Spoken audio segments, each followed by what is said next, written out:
Hello friends, नमस्कार। मैं हूं आपका दोस्त मुकेश और आप देख रहे हैं पाई एजुकेशन।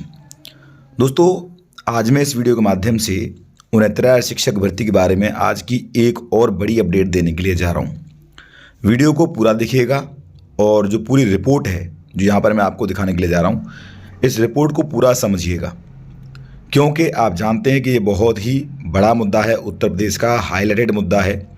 और जैसा कि आप जानते हैं कि डीबी से ये मामला सॉल्व हो गया था और डीबी से जो आदेश आया था, अगर उस पर उत्तर प्रदेश सरकार कार्रवाई करती, बेसिक शिक्षा विभाग कार्रवाई करता, तो यही सारी चीज़ें होती जो ये रिपोर्ट निकल के सामने आई है। क्योंकि इसी रिपोर्ट के आधार पर वही सारे कैंडिडेट जिनको लगता है कि डीबी से आदेश आने के बाद उनको ये पद मिल सकते हैं, ठीक है, उसी आधार पर बहुत सारे ज्ञापनों को विभिन्न मंत्रियों को, अधिकारियों को दिए जा रहे हैं और कई बड़े नेताओं को भी दिए गए हैं, जिसके आधार पर आपने देखा होगा कि किस प्रकार से सदन में भी इस आवाज़ को उठाया गया है। हालांकि हमारी प्रदेश सरकार ने इसको पूरी तरह से इग्नोर किया है, खारिज किया है और उनका मानना कुछ और ही है। खुद बेसिक शिक्षा विभाग भी इस रिपोर्ट को नहीं मानता है। तो कई प्रकार के सोर्सेज हैं जिन सोर्स के आधार पर इस रिपोर्ट को जो है बनाया गया है और वे कैंडिडेट जो कि इस प्रक्रम की लड़ाई लड़ रहे हैं, उनकी तरफ से भी इस रिपोर्ट को जो है बनाया गया है। दो प्रकार की रिपोर्ट है, एक अगर ईडब्ल्यूएस इंक्लूड कर दिया जाए और दूसरा ईडब्ल्यूएस इंक्लूड ना किया जाए। और वैसे तो ये पुरानी भर्ती है और उस वक्त ईडब्ल्यूएस नहीं आया था, तो इस भर्ती प्रक्रिया में ऐसा नहीं बनता है। लेकिन अगर मान लीजिए ईडब्ल्यूएस अप्लाई करते भी हैं और नए सिरे से इस लिस्ट को बनाया भी जाता है, तब भी इस भर्ती प्रक्रिया में काफ़ी बड़े बदलाव होने के चांसेस हैं। यानी कि इस भर्ती प्रक्रिया से हज़ारों की संख्या में कैंडिडेट प्रभावित हो सकते हैं।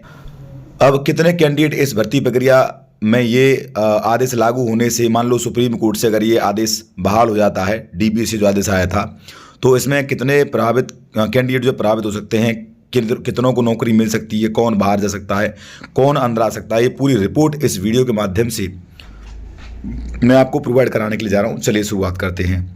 दोस्तों, एक बात मैं आपसे कहूँगा, अगर आप हमारे चैनल पर पहली बार आए हैं और ऐसी ही लेटेस्ट अपडेट पाना चाहते हैं तो फटाफट चैनल को सब्सक्राइब कर दीजिए। साथ में बेल आइकन दबाना बिल्कुल ना भूलिए, क्योंकि हमारे हर वीडियो की नोटिफिकेशन आपके पास तभी पहुंचेगी जहाँ बेल आइकन दबा देंगे। सबसे पहले यहाँ पर मैं आपको ये जो मेन हेडिंग है उसी से जानकारी देना चाहूँगा।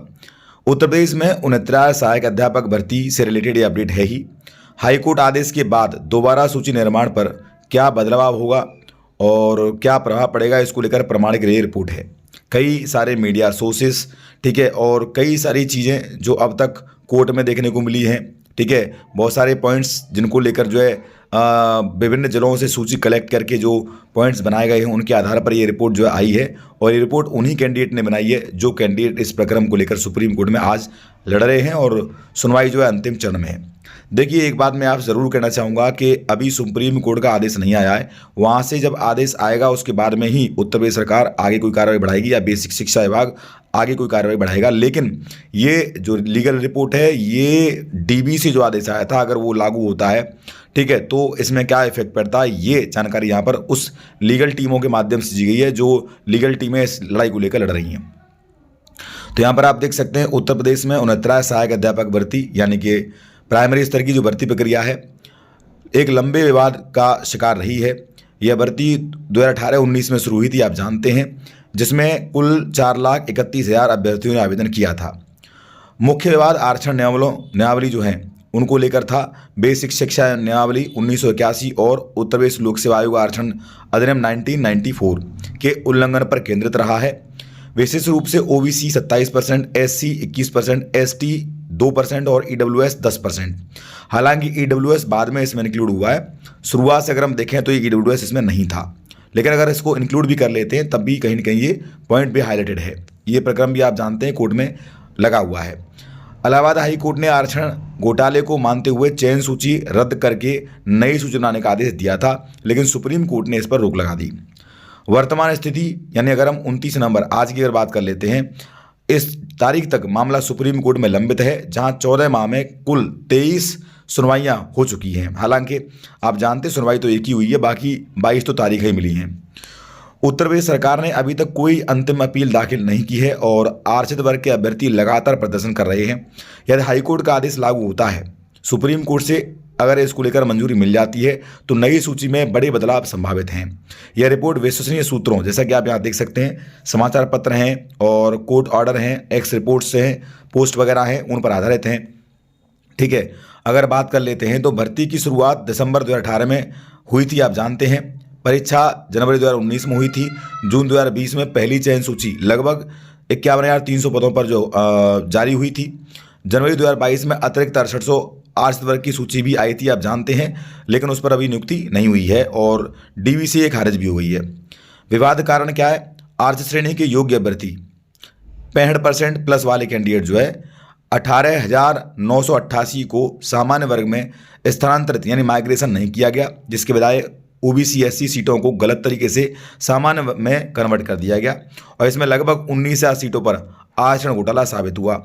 ओबीसी को 27% के बजाय 24%। हालांकि मैं बताना चाहूँगा कि 24% यहाँ पर लिखा हुआ ज़रूर है, लेकिन जो कैंडिडेट इस प्रक्रम को लेकर जा रहे हैं उनका ये कहना है कि ये अप्रॉक्सीमेटली 2.4% है। थोड़ा सा इसमें एरर हो सकता है, जो भी जहाँ से भी रिपोर्ट बनी हुई है।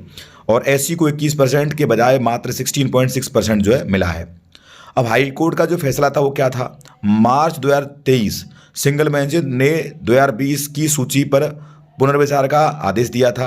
अगस्त 2024 डबल बेंच यानी जस्टिस AR मसूदी और जस्टिस ब्रजराज सिंह ने जून 2020 में जनवरी 2022 को पूरी सूची रद्द कर दी थी। नई सूची 3 माह में जारी करने का निर्देश दिया था, जिसमें आरक्षण के नियमों का सख्ती से पालन करने संबंधी बात कही थी। आरक्षित अभ्यर्थी जो सामान्य मेरिट में योग्य हैं उन्हें सामान्य श्रेणी में माइग्रेट करने का प्रावधान भी आया था उस आदेश में। अब राहत क्या है? प्रभावित वर्तमान शिक्षकों को सत्र समाप्ति यानी 2025 तक नौकरी जारी रखने का आदेश भी आया था। योग्यता पूरी न करने वाले जो जैसे BTC कैंडिडेट हैं, DLED कैंडिडेट कोई भी हैं, जिन्होंने 2018 तक जो है राहत पूरी नहीं की थी, कि सेवा समाप्ति करने संबंधी भी आदेश आया था। सुप्रीम कोर्ट की स्थिति अगर बात कर लेते हैं तो सितंबर 2024 में हाई कोर्ट आदेश पर स्टे, नवंबर 2025 तक सुनवाई लंबित। आप जानते हैं एक सुनवाई नवंबर में हुई है। सरकार ने पक्ष नहीं रखा। आरक्षित अभ्यर्थी OBC SC दावा कर रहे हैं कि 19,000 सीटें वापस ली जाएंगी। असंभावित बदलाव क्या हो सकते हैं? ये है मेन पॉइंट, जो कि सबसे ज़्यादा हाईलाइटेड पॉइंट है।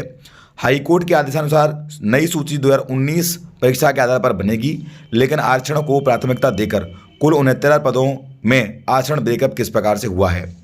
अब यहाँ पर देखेंगे तो सामान्य के लिए 50% पद होते हैं, अनुमानित 34,500। वास्तविक कितने दिए गए? ओवरऑल 38,000, यानी यहाँ पर जो कमी है वो 3,500 से अधिक पदों की है। OBC 27% पद मिलने चाहिए थे, अप्रोक्सीमेटली 18,630 दिए गए 16,500, यानी कमी कितनी है? 2,130। SC की अगर बात कर लेते हैं तो 21% 14,490 देने चाहिए थे, दिए गए 12,000, ओवरऑल 2,490। ST की अगर बात कर लेते हैं तो 2% दिए गए और अनुमानित पद 1,380। वास्तविक चयन कितनों का हुआ है? 1,100 का, जो कि कमी जो है 280 की है। हालांकि आप जानते हैं कि ST में कैंडिडेट नहीं थे, जिस कारण जो है इनको SC में ही कन्वर्ट करके SC के कैंडिडेट इसमें ले लिए गए थे। EWS को इसमें इंक्लूड कर दिया गया है, लगभग 10%। अनुमानित पद जो है 6,900 होते हैं। वास्तविक चयन इसमें ये बताया जा रहा है कि EWS का जो है 6,300 का हुआ है। अब ये है सबसे बड़ा पॉइंट, यानी ये 6,300 पद जो है ना, ये EWS की सरकार द्वारा इंक्लूड कर दिए गए हैं। ये मानना है उन कैंडिडेट का जो कि सुप्रीम कोर्ट में आज की डेट में लड़ रहे हैं, और उनका ये मानना है कि EWS में जो है उस वक्त EWS नहीं आया था। हालांकि अब ये डिसाइड सुप्रीम कोर्ट करेगा। ठीक है, तो इस आधार पर उन्होंने जो लिस्ट बनाई है ओवरऑल ये बनाई है कि करीब 19,000 समथिंग जो पद हैं उनका यहाँ पर घोटाला हुआ है ओवरऑल निकालने के बाद में। अब यहाँ मुख्य बदलाव क्या हो सकते हैं? तो आरक्षण अनुपालन की अगर बात कर लेते हैं तो OBC SC ST और EWS की कमी वाले सीटें आरक्षित अभ्यर्थियों को आवंटित होंगी। अब ये डिपेंड करता है कि उस भर्ती के समय जो है कौन सा आरक्षण था, कौन सा नहीं था, और उस आधार पर जो है लगभग कितने पद जो है यहाँ पर मिल सकते हैं और यहाँ पर जो है क्या इफेक्ट पड़ सकता है। हालांकि यहाँ पर जिस प्रकार से अपडेट दी गई है उस आधार पर तो यही नज़र आ रहा है। कट ऑफ पर प्रभाव भी पड़ेगा, बिल्कुल सीधी सीधी बात है। पुरानी सूची में सामान्य कट ऑफ 67.11 था, OBC 66.73 था, और नई सूची में आरक्षण के कारण सामान्य कट ऑफ कम हो सकता है। ठीक है, और लेकिन आरक्षण में जो है वृद्धि हो जाएगी, डेफिनेटली ये पक्की बात है।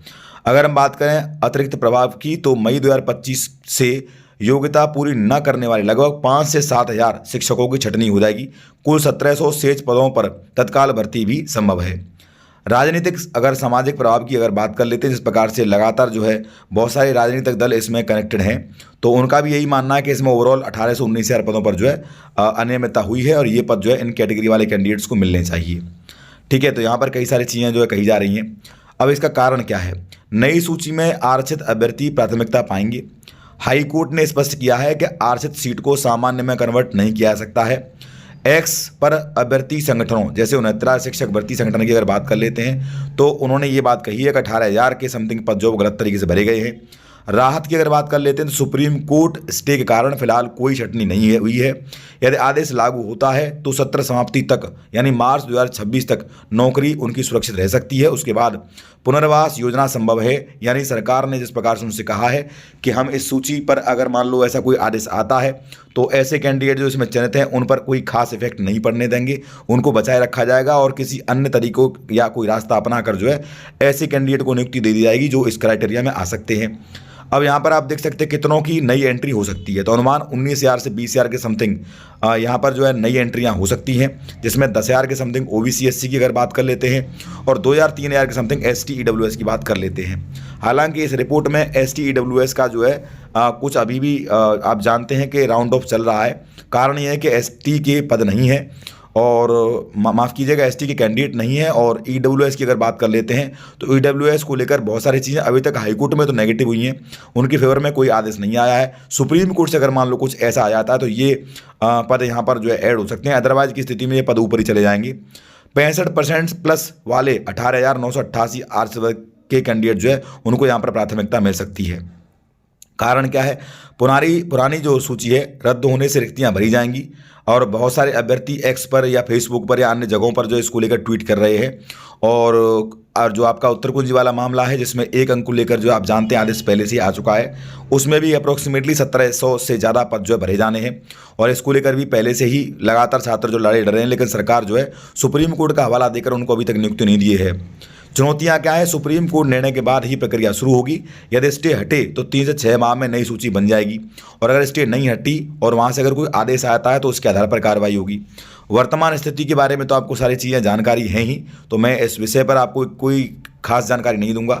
हाँ, इतना ज़रूर है कि जो जानकारी हमने आपको दी है काफ़ी हद तक आपको ये क्लियर हो गया होगा कि इस भर्ती प्रक्रिया में कितनों पर इफेक्ट पड़ रहा है और जो छात्र लड़ाई लड़ रहे हैं वो किस तरह से और क्या आधार बनाकर लड़ाई लड़ रहे हैं और कितने हद तक ये चीज़ें सही हैं।